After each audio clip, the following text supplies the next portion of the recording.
Hey there, cats and kitties. I am the Blues Man, Johnny Blues, and with this video, I'll be discussing briefly my thoughts on episode 1 of the anime series Akiba's Trip, or let's be honest, Akiba's Strip is the real title for this particular show, because there's just a whole hell of a lot of stripping going on.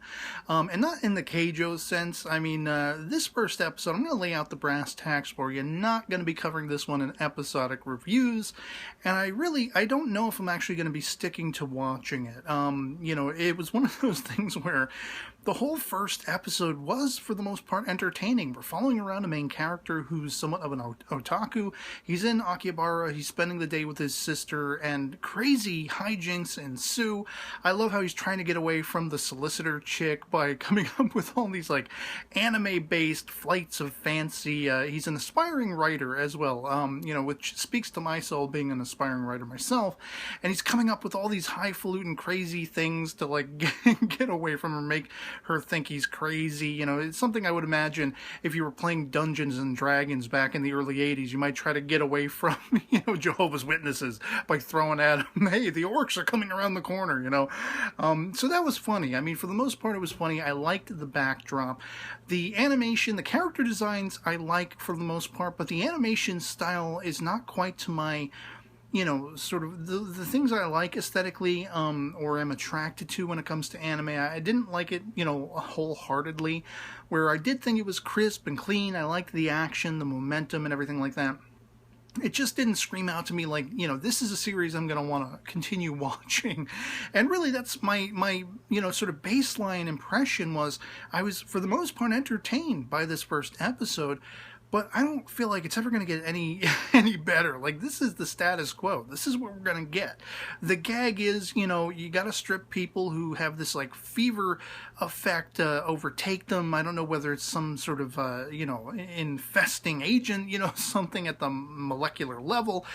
It changes their demeanor, it gives them sort of super strength, and they're hopping around, jumping around like they're super-powered characters, and one bitch gets a fork in her head, and she's still coming at you. I mean, I don't know exactly what the hell's going on, but all of these people, it's almost like they're a cult or a sect all their own, and they're going after this sort of main heroine chick with red hair, one side of which is actually glowing as if to represent her powers, and she runs in, of course, to our main character who's in a store looking at anime prize figures and things of that sort. He's kind of looking at, what looks to be almost an offshoot of the Power Rangers, this whole set of figures that he wants to get. He ends up getting away from his sister for a little while as well. And it comes down to almost a fight with this very well-endowed blonde chick who I don't know exactly if she's supposed to be Japanese or not. She's got that little hook where she says moi, moi, moi, every other word, kind of reminding me of Yudachi from Kentai Collection, who says poi every other word, and was endearing to me. Very similarly is this endearing to me as well. And I mean, where are you going to find, whose fever dream was this, to create a character who is blonde and well-endowed and loves anime and action figures and all that minutia? I don't think such a person exists, but maybe that's just me. I'm going to all the wrong stores.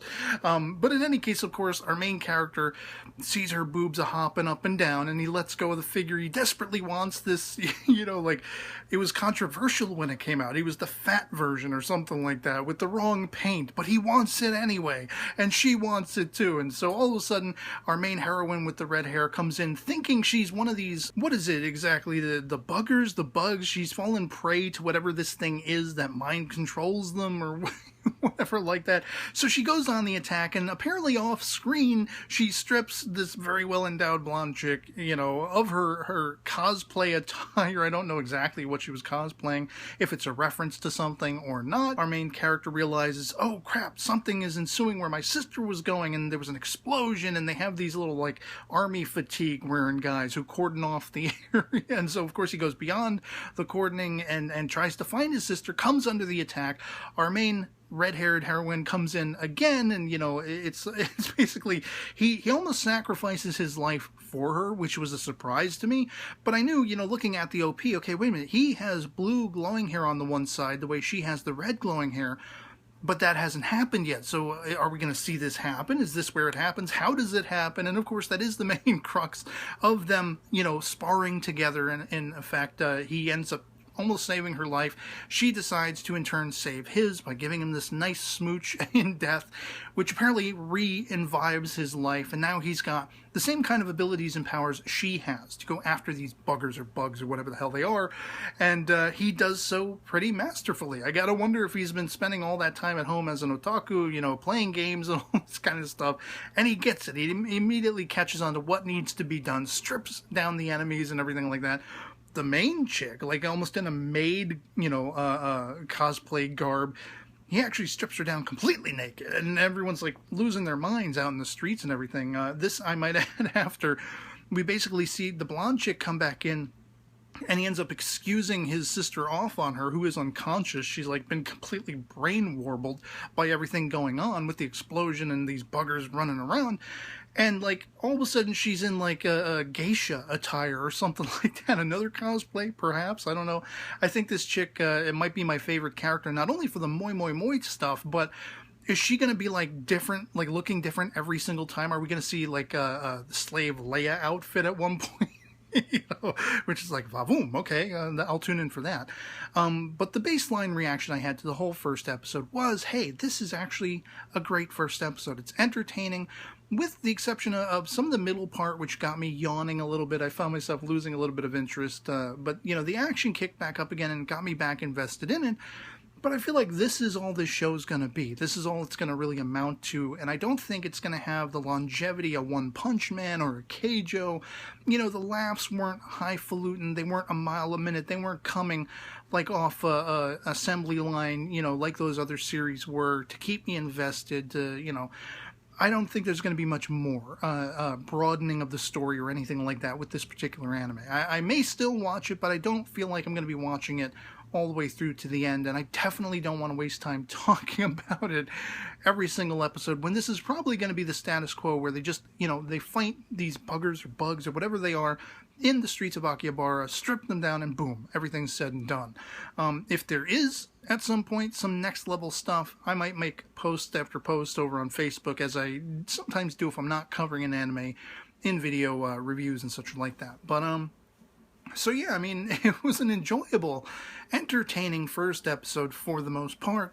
Of course, I get a kick out of the title, Akiba's Trip, Akiba's Strip, and all that kind of stuff. You know, the characters, I like the main character, I like the red-haired chick, I like the blonde chick. The sister's kind of annoying, but whatever, like, you know, she's a little sister character, so of course she is, but at least she likes anime as well.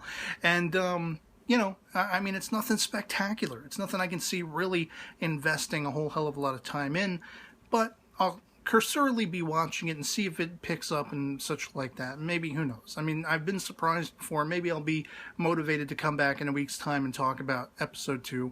I highly, highly doubt it. But at least I enjoyed this first episode. I'd love to hear from you guys in the comments below. If you saw the first episode as well of Akiba's Trip, or Akiba's Strip, you know, what you thought of it, if this was one you were looking forward to, if it's one you just decided to check out, you hadn't heard of before. You know, did you love it? Did you hate it? Anywhere in between, anything goes in the comments below. Just love having that conversation. And so, yeah, otherwise, that'll be pretty much it for me on this. Hope this video finds you well. And I'll catch you all later. Peace.